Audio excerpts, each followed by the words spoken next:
You're watching the World Cup. A goalkeeper picks up the ball, does absolutely nothing. Stands there, and then suddenly, the referee and gives the other team a corner kick. The keeper didn't foul anyone, didn't handle a back pass, didn't even leave the box. And you're sitting there thinking, here's the thing, it's not your fault. Football quietly changed its rules for the two, and most fans are watching the tournament without knowing. This video fixes that. 5 rules. Explained simply. Starting with the one that just confused you. Let's talk about the goalkeeper first. Old rule, goalkeepers had 6 seconds. Nobody enforced it. Ever. Goalkeepers routinely held the ball for 15-20 seconds. Killing the game, wasting time. Referees did nothing. So FIFA said enough. New rule at the 2020. Now here's the part that actually matters. With 5 seconds left, the referee, if the keeper doesn't release the ball by, not a free kick, not a yellow card, a corner kick for the other team. Right inside their own box. The countdown isn't just a warning. Everyone in the box knows they need to find space so the keeper can release the ball in time. Simple change, massive impact on the game. Now let's talk about the one that sounds like science fiction. You probably know offside. A player can't be passed. Simple enough. But enforcing it? That's always been the VR would draw lines on the screen. Take 3, 4, some. Everyone's standing around, waiting. And still getting it at the 2026 World Cup. That's gone. FIFA scanned every single player at this tournament and built a 3D digital avatar of each one. Not a photo, an actual 3D model that maps when the ball is played. The system tracks your exact, and if you're offside, the referee gets an instant audio. Not a minute later, not after a video review. The old system flagged players who were more than 50 centimeters off. The 2026 system catches calls as tight as 10 centimeters. That's about the width of a smartphone. The referee still makes the final call, but the delays are gone. Here's one you'll definitely see in every match. You know how a team wins a throw-in and then takes 30 seconds to walk to the ball, pick it up slowly, look around, take their time? Pure time wasting. Everyone knows it. Referees watched it happen for decades. At the 2026 World Cup, 5 seconds.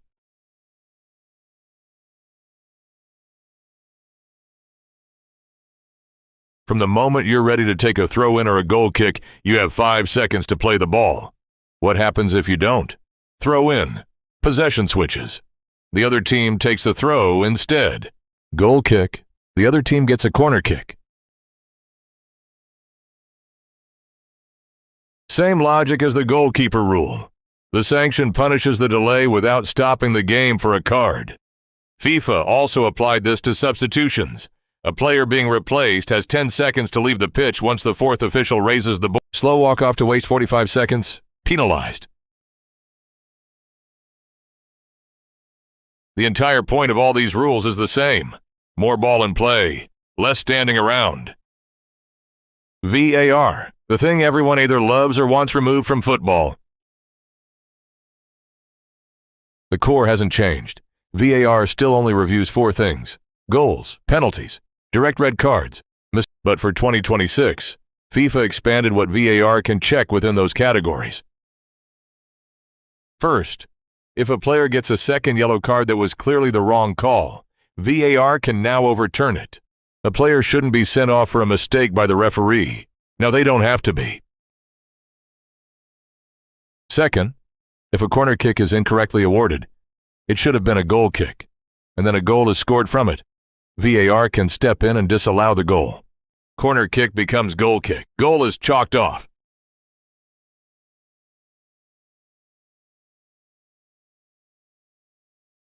Third, only the team captain is allowed to approach the referee to discuss a decision. Not 5 players rushing in, not coaches shouting from the sideline, 1 captain, that's it. And for the first time, VAR decisions are explained out loud in the stadium.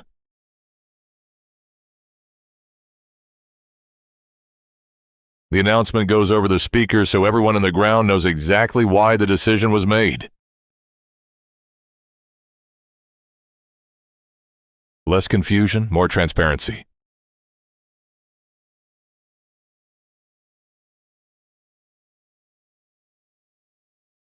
Last one, and you'll notice this one immediately. At the 2026 World Cup, every single one in the first half around the 22-minute mark, one in the 3 minutes each. Players walk off to the sideline. This isn't optional. Why? Because the Dallas, Miami, Los Angeles, Mexico City. We're talking 35 degrees Celsius on the pitch. Professional athletes running at full speed for 90 minutes. The cooling breaks are a health measure first. But they also change tactics. Managers now use those 3 minutes to make the teams that prepare for these breaks will use them. So let's recap what changed. Goalkeepers have 8 seconds. Offside is now tracked by 3. Throw-ins and goal kicks have a 5. VAR can now fix wrong Every match has 2 guaranteed cooling breaks. The game is the same. The rules just got enforced. If you're watching the World Cup and something confused you, now you know. Go watch the next match. Subscribe for more football explained simply. Positions, tactics, formations, and the rules everyone pretends to already understand.